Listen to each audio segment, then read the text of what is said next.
दोस्तों नमस्कार। जैसा कि आप जानते हैं कि अमेरिका भारत पे हमेशा और लगातार दबाव बनाते हुए जा रहा है, और वो भी टैरिफ को लेके, और वो भी व्यापार में संतुलन को बिगाड़ने को लेके।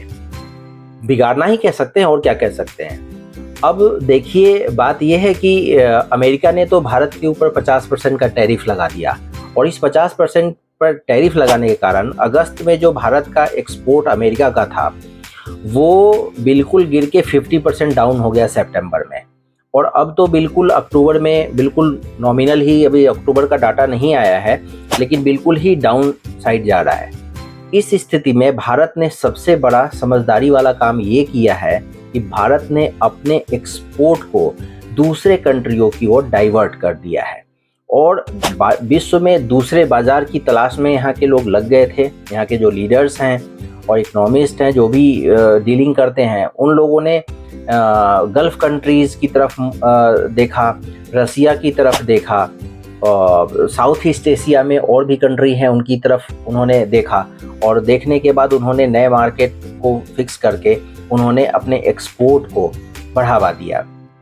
अगस्त के आंकड़े के अनुसार भारत का जो टोटल एक्सपोर्ट था 6.6% था, और सितंबर में यही दूसरे कंट्रियों में, गल्फ कंट्रीज़ में और जो अदर कंट्रीज है, इसमें एक्सपोर्ट का डाटा 10.9% बढ़ के हो गया। यानी जो लॉस हमें अमेरिका को एक्सपोर्ट करने से नहीं करने से लॉस हो रहा था, वो लॉस हमने भरपाई कर ली दूसरे देशों को एक्सपोर्ट करके। अब बताइए कि हमने अमेरिका का कहीं ना कहीं सॉल्यूशन तो निकाल लिया। जो एक्सपोर्ट को लेके यहाँ पे फाइनेंशियली लॉस कंपनीज को हो रहे थे, उस लॉस को बचाने के लिए हमने दूसरे मार्केट का सहारा ले लिया और उस ओर हमने डाइवर्ट किया। इससे अमेरिका के मुंह पे तो करारा तमाचा लगा ही लगा है। ट्रंप के इस 50% वाले टैरिफ से निपटने में बहुत ही मदद मिली है। अब अमेरिका इस बात को लेके बहुत ही परेशान है कि यार, इंडिया के ऊपर हमने इतने टैरिफ लगाए, लेकिन इंडिया आज तक झुका नहीं और हमारे सामने गिड़गिड़ाया नहीं। और इस चीज़ को देख के उनकी आंखें फटी की फटी रह गई हैं। अब उनको समझ नहीं आ रहा कि हम इंडिया के साथ क्या काम करें ताकि इंडिया रसिया से इंपोर्ट करने वाले ऑयल का इंपोर्ट करना कम कर दे। बट जब अगर हमारे एक्सपोर्ट पे असर नहीं पड़ा, हमने अपना रास्ता वे आउट निकाल लिया, तो क्या हम अपनी एनर्जी की ज़रूरतों को पूरा करने के लिए हम रसिया से तेल इंपोर्ट करना बंद कर देंगे? कतई नहीं।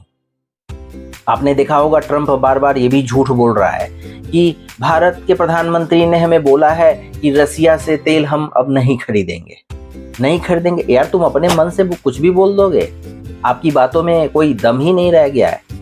भाई साहब, प्राइम मिनिस्टर ऑफ इंडिया ने कोई एश्योरेंस नहीं दिया है अमेरिका के राष्ट्रपति को कि हमने रसिया से तेल इंपोर्ट करना बंद किया है। उल्टा हमने इंपोर्ट बढ़ा दिया है, क्योंकि रसिया जो है हमें बहुत ही डिस्काउंटेड प्राइस पे कच्चा तेल, क्रूड ऑयल दे रहा है, और वो हम ले रहे हैं, और इससे हमारी तेल की कीमतों पे नियंत्रण है।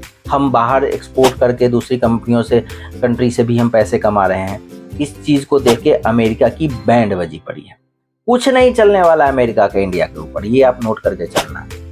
जो स्थिति बनी हुई है, ये कहते हैं ना, बहुत क्या बताऊं मैं, ऐसे जलनशील लोग हैं। ऐसा अमेरिका कभी भी किसी का सगा रहा ही नहीं है, सही बताऊं आपको तो। आप देखो कि अमेरिका ने किस कंट्री को सपोर्ट किया, न तो पाकिस्तान का सगा बन के रहा, न इंडिया का रहा, न यूरोपियन कंट्री का रहा, उसके ऊपर भी 15% ठोक रखा है। किसी का सगा नहीं है भाई साहब। इसलिए अपने पैर में जितना दम है उतने पे भरोसा करके हमें अपने आप को स्ट्रॉन्ग करना है। हमें किसी के सहारे और किसी के बैसाखी के सहारे जिंदगी जीने की कोई उम्मीद नहीं करनी चाहिए। आपकी क्या राय है, कमेंट करके बताइएगा। चैनल पे पहली बार है, चैनल को follow, subscribe. Thank you very much.